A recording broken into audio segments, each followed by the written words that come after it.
அதிகமாக எடுத்துக்கிறோம். கெமிக்கல்ஸ் நமக்கு தேவையில்லை. அதுவுமே இப்போ இருக்க விவசாயத்தில் கெமிக்கல்ஸ் தான் அதிகமாக இருக்குது. நம்ம அதிகமாக எங்கேயாச்சும் ட்ராவல் பண்ணும்போது டீ காஃபி எடுத்துக்கிறதுனால நம்ம மக்கள் வந்து எடுத்துக்கிறதுனால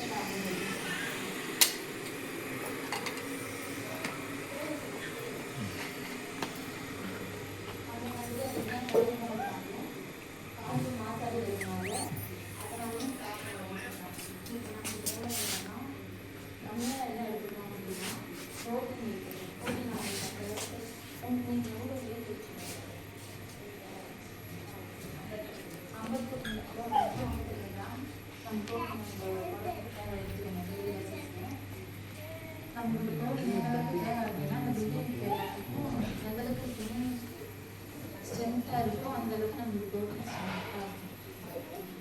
விட்டமின் மினரல்ஸ் நமக்கு தேவைப்படும். அது மில்லிகிராம் தான் நம்ம எடுத்துக்கணும். அது கம்மியாக எடுக்கிறதுனால ஜிங்க் குறைஞ்சா முடி கொட்டும், அயோடின் குறைஞ்சா தைராய்டு ப்ராப்ளம் வரும், கால்சியம் குறையினால கோல்டு சம்பந்தமான பிரச்சனை வரும். இந்த மாதிரி சரியில்லாத உணவு பழக்கத்தினால